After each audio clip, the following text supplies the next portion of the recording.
Hello friends, আমার এই নতুন চ্যানেলে তোমাদের সবাইকে স্বাগত। আমি এই চ্যানেলের মধ্যে ছোট ছোট কিছু টিপস অ্যান্ড ট্রিক্স শেয়ার করতে চলেছি তোমাদের সাথে, গ্রামারের বিশেষ করে, যেগুলো তোমাদের সবথেকে বেশি সমস্যা হয় যখন তোমরা গ্রামার শুরু করো তখন। ঠিক আছে, একদম বেসিক থেকে শুরু করবো, একদম ছোট ছোট করে বোঝাতে শুরু করবো। যখন যেখানে যার প্রবলেম হবে সে আমাকে কমেন্ট বক্সে অবশ্যই এসে জানাতে পারো। ঠিক আছে, আর যদি ভালো লেগে থাকে তাহলে আমাকে অবশ্যই লাইক, শেয়ার এবং সাবস্ক্রাইব করে দিও। ঠিক আছে, আচ্ছা আমি শুরু করি। তার একদম প্রথম যে স্টেপটা দিয়ে আমাদের শুরু হয়, যেটা আমরা অনেকেই জানি না, সেটা হচ্ছে পার্টস অফ স্পিচ। আচ্ছা, তো পার্টস অফ স্পিচ বলতে আমরা অ্যাকচুয়ালি কী বুঝি? পার্টস অফ স্পিচ কথাটার অর্থ হচ্ছে যখন আমরা কোনো সেন্টেন্স বলে থাকি বা কোনো কথোপকথন হয়ে থাকে কারোর মধ্যে, তখন আমরা কী করি, বেশ কিছু ওয়ার্ডসের উচ্চারণ করে থাকি। তো সেই ওয়ার্ডগুলো কী মিনিং রাখে, মানে কি মানে, তার কী অর্থ দাঁড়ায়, বা একটা গ্রামাটিক্যালি সেই ওয়ার্ডগুলো কোথায় কখন ইউজ করাটা উচিত, সেটাকেই আমরা পার্টস অফ স্পিচের মধ্যে আনি। ঠিক আছে, তো এই পার্টস অফ স্পিচের 8খানা ভাগ হয়, একদম বেসিক, এগুলো তোমরা সবাই হয়তো জানো। তাও আমি একবার জাস্ট বলে দিই কী কী হয়। Noun, pronoun, verb, adjective, adverb, preposition, conjunction, interjection. আমি এই সবটা ডিটেলসে একটা শিটের মধ্যে লিখে তোমাদেরকে আমি একদম এন্ড অফ দ্য ভিডিও, একদম ভিডিও শেষে তোমাদেরকে গিয়ে আমি দেখিয়ে দেবো। তোমরা চাইলে সেটা স্ক্রিনশট নিতে পারো। ঠিক আছে, এবং তোমাদের অসুবিধা কোনো যদি হয়ে থাকে তারপরেও বুঝতে, তাহলে অবশ্যই আমাকে কমেন্ট করে জানিও। ঠিক আছে, তো সবার ফার্স্টে আমি নাউন দিয়ে শুরু করছি। নাউন কী জিনিস হয়? নাউন হচ্ছে একটা নেমিং ওয়ার্ড। যে কোনো নাম বোঝাতে আমরা নাউন ইউজ করে থাকি। এবার নাউনের বিষয়ে বিভিন্ন ভাগ রয়েছে, সেটাতে যদি আমি না আসি, তার আগে যদি আমি বলতে চাই যে নাউন কী জিনিস হয়, তো এক্সাম্পল হিসাবে আমি কী বলতে পারি? নেমিং ওয়ার্ড বললাম, মানে যে কোনো নাম বোঝাতে। যেরকম ক্যাট, ডগ। কেন ক্যাট, ডগ আরও হচ্ছে? কেন ক্যাট হচ্ছে একটা অ্যানিমালের নাম, ডগ হচ্ছে অ্যানিমালের নাম, তাই তো? সেরকমই হচ্ছে অ্যানিমালটাকেও আমরা রাজার নাউন হিসাবে ট্রিট করতে পারি।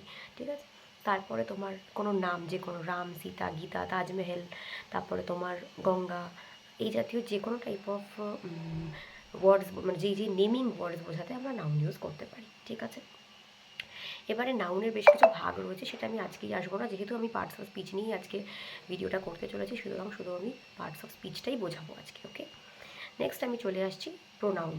ঠিক আছে, প্রোনাউন মানে কি? যেটা আমরা নাউনের বদলে ইউজ করে থাকি। নাউনের বদলে আমরা কি ইউজ করে থাকি? যেরকম মনে করো, আমি যদি বারবার বলি একই কথা, যে রাম গোজ to school, Ram is a good boy, Ram reads in class 5, যদি এরকমভাবে বলতে থাকি, তো সেটা তো শুনতে খুব একটা ভালো লাগে না। তো সেই জন্য আমরা কি করি না, এই রামের বদলে কিছু একটা ইউজ করি। ঠিক আছে, তো সেখানে আমরা কি ইউজ করতে পারি? Ram is a good boy, he goes to school every day, he reads in class 5। ঠিক আছে, এরকম ইউজ করতে পারি আমরা। তো যখন আমরা নামের পরিবর্তে অন্য কিছু ইউজ করে থাকি, অন্য কিছু ওয়ার্ড ইউজ করে থাকি, সেই জিনিসটা যদি, সেই নামটা বারবার বারবার যাতে রিপিটেশন না হয়, সেই জন্য সেটাকে আমরা বলতে পারি প্রোনাউন। ওকে, তো সেরকমই বেশ কিছু প্রোনাউন্স আছে, যেরকম মনে করো হি, শি, ইট, দে। ঠিক আছে, তো এই যে প্রোনাউন্সগুলো আমি ইউজ করছি, এগুলো এক একটার জন্য এক একটা ইউজ করা হয়। আমি পুরো ডিটেলস দিয়ে দেবো তোমাদেরকে লাস্টে, একদম এন্ড অফ দ্য ভিডিও আমি পুরো ডিটেলসটা শো করে দেবো। তোমরা চাইলে তার স্ক্রিনশট নিয়ে নিতে পারো। ওকে, দেন চলে আসছি আমি ভার্ব। ভার্ব মানে কি? ভার্ব মানে ক্রিয়া। তোমরা সবাই জানো ভার্ব মানে ক্রিয়া, যে কোনো অ্যাকশন ওয়ার্ড, যা কিছু কাজ করা হচ্ছে। স্লিপিং, সেটাও কিন্তু অ্যাকশন, কিছু একটা কাজ হচ্ছে, তো that is call the verb. ঠিক আছে, যেরকম মনে করো I am sleeping, she is playing football, বা Gita is going to school, going এখানে। তো ঠিক আছে, তো যেটাই কাজ করা হচ্ছে সেই কাজটাকেই আমরা ভার্ব বলে থাকি। এই যে প্রত্যেকটা পার্ট আমি বলছি, নাউন বলছি, প্রোনাউন বলছি, ভার্বস বলছি, এই প্রত্যেকটা নাউন্স, প্রোনাউন্স, ভার্বস, এই প্রত্যেকটার কিন্তু এক একটা করে ভাগ হয়। সেই ভাগগুলো নিয়ে আমি আবার পরে ভিডিওতে আসবো। ওকে, দেন চলে যাচ্ছি অ্যাডজেক্টিভ। অ্যাডজেক্টিভ মানে হচ্ছে ডেসক্রাইবিং ওয়ার্ড। ডেসক্রাইবিং ওয়ার্ড মানে মনে করো আমি আজকে বললাম Ram is a good boy. তো বয়টা কেমন, আমি সবসময় কেমন দিয়ে যদি প্রশ্ন করে তার আনসার পাই, তখন তাকে আমরা সেটাকে অ্যাডজেক্টিভ বলে থাকি। ঠিক আছে, যে কোনো নাউনকে প্রশ্ন করো, যে যেরকম আমি বয়টাকে প্রশ্ন করলাম কেমন, রাম কেমন ছেলে, তো রাম হচ্ছে ভালো ছেলে, তাহলে হচ্ছে ভালোটা হচ্ছে আমার অ্যাডজেক্টিভ, বিশেষণ আমরা যেটাকে বাংলায় বলে থাকি। ওকে, সেরকমই কি বেশ কিছু এক্সাম্পলস আমি যদি দিই, দ্য শি ইজ আ, বা এরকম, হ্যাঁ, she is a silly girl, তো মেয়েটি কীরকম না, সিলি। ঠিক আছে, সিলি মানে বোকা। তো এই জাতীয় যে ওয়ার্ডগুলো ইউজ করা হয় একটা নাউনকে ডিসক্রাইব করার জন্য, বা নাউন বা প্রোনাউনকে ডিসক্রাইব করার জন্য, সেটাকে আমরা বলে থাকি অ্যাডজেক্টিভ। ওকে, আশা করছি কোনো সমস্যা হচ্ছে না। যদি ইনকেস কোনো সমস্যা হয় অবশ্যই আমাকে কিন্তু জানাবে।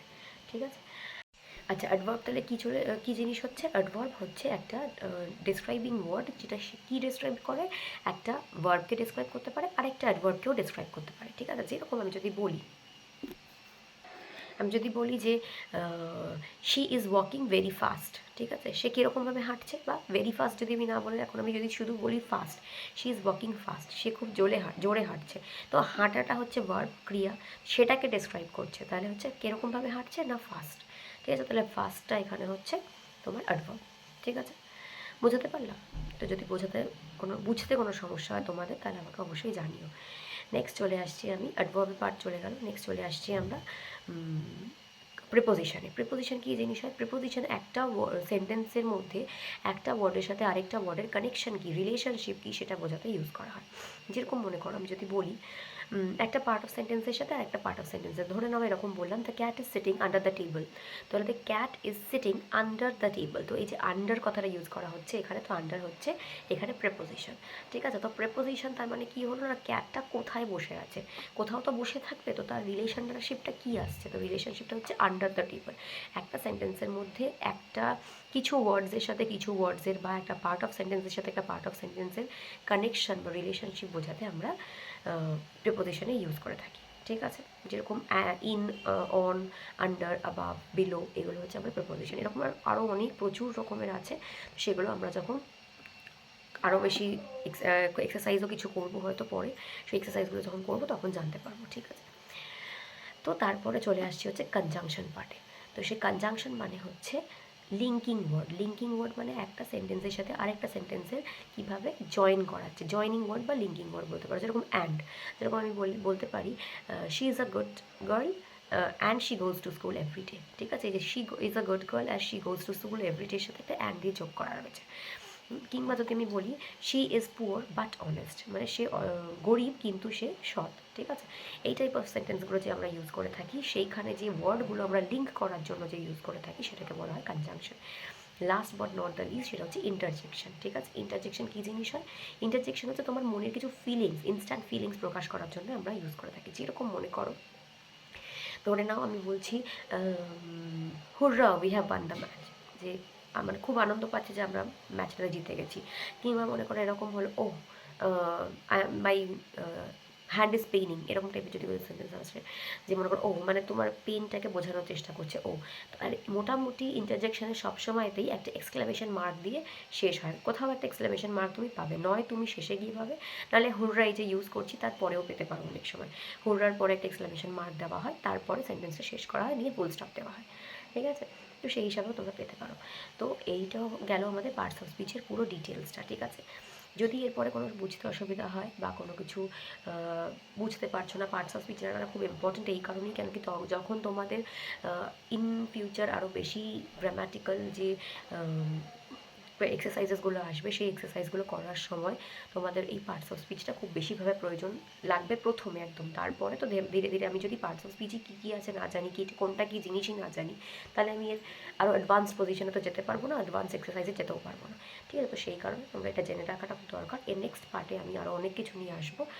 নাউনের কিছু প্রকারভেদ আছে, যেরকম টাইপস অফ নাউন্স আছে, টাইপস অফ অবজেক্টিভস আছে, টাইপস অফ প্রোনাউন্স আছে, তো সেগুলোকে নিয়ে আসবো, স্টেপ বাই স্টেপ আসবো। তোমাদের যদি কোনো বুঝতে অসুবিধা হয় আমাকে অবশ্যই কমেন্ট করে জানিও। আর যদি তোমাদের ভিডিওটা ভালো লেগে থাকে তাহলে লাইক, শেয়ার, সাবস্ক্রাইব অবশ্যই করো, ঠিক আছে? টাটা। আমি স্ক্রিনশট দিচ্ছি না, আমি লিখে তোমাদেরকে শো করছি না, ঠিক আছে? আমার যা যা যাবতীয় যেগুলো আমি আজকে বোঝালাম, সেগুলো সবটাই তোমরা ডেসক্রিপশন বক্সে পেয়ে যাবে, চাইলে ওখান থেকে নোট ডাউন করে নিতে পারো, ঠিক আছে? স্ক্রিনশট দিলে তোমাদের সবারই অসুবিধাও হতে পারে, সেই জন্য আমি স্ক্রিনশট দিচ্ছি না। টাটা।